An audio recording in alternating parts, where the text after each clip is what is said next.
This is the complex, and we have to, in the first part, write its IUPAC name, K2 CrNONH3 Cn whole 4.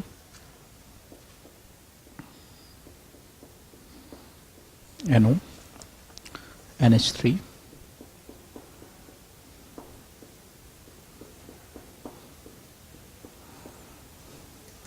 अब इस complex के लिए mu इतना दिया हुआ है, तो ये कब होता है? जब वन अनपेयर्ड इलेक्ट्रॉन होता है। तो वन अनपेयर्ड इलेक्ट्रॉन होने के लिए क्रोमियम का इस कॉम्प्लेक्स में वन अनपेयर्ड इलेक्ट्रॉन है। अगर अपन इसका ऑक्सीडेशन स्टेट देखें तो अगर ये 2 है और ये -4 है, तो इस हिसाब से ये +2 हो सकता है। और अगर इस चीज को भी अपन ध्यान में रखें तो इसमें ये मेरा ऑक्सीडेशन नंबर कितना हो जाएगा? +1 हो जाएगा। तो उससे अपना ये इसका अरेंजमेंट जो है सेटिस्फाई कर दे जाएगा, और ये NO भी मेरा पॉजिटिवली चार्ज्ड है। अब मैं टोटल इलेक्ट्रोन्यूट्रलिटी देख रहा हूं, +2 +1 +1 +4 -4। Now it's first part IUPAC ने पोटेशियम।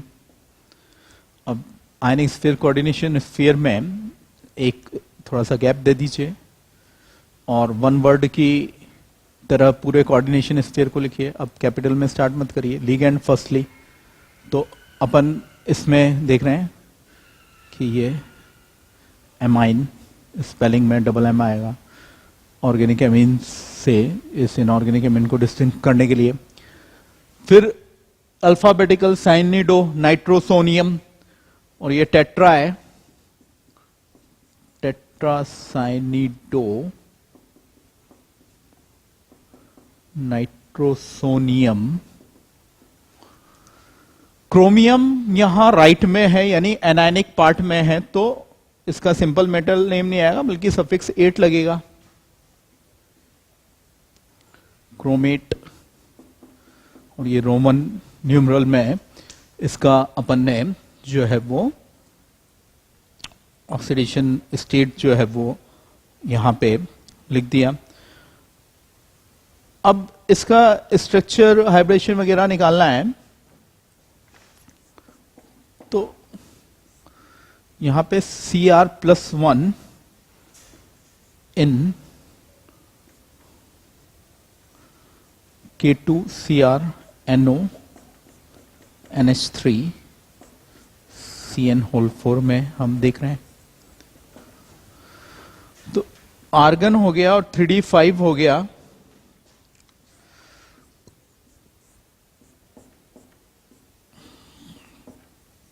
लेकिन ये 1 अनपेयर्ड इलेक्ट्रॉन लेना है, तो अपन ने इस तरह से इसको जमाया।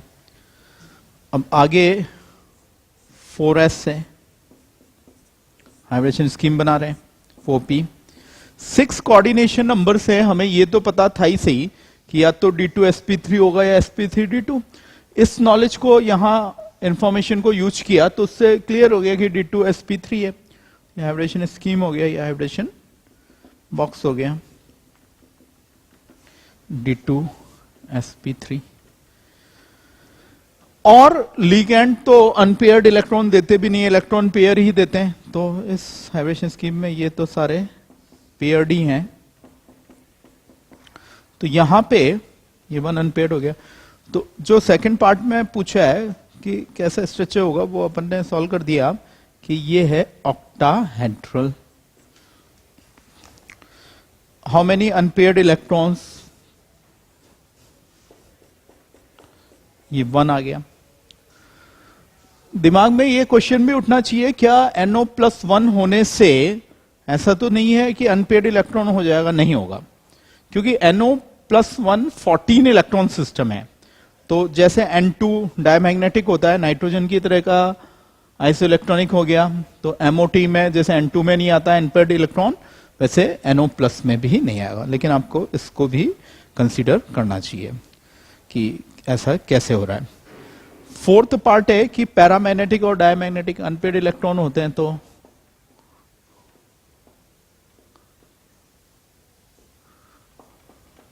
Paramagnetic calculate EAN। तो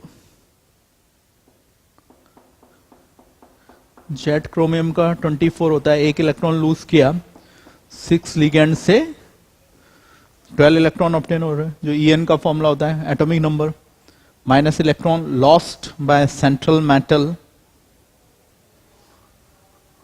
and electron gained by central metal through the ligands. तो ये मेरा निकल के ये 23, 12 जोड़ूंगा तो ये इसमें कितना आ गया, 35 आ गया। What will be the hybridization? Already we have done it. That is D2sp3। तो ये इसके आंसर हो गए।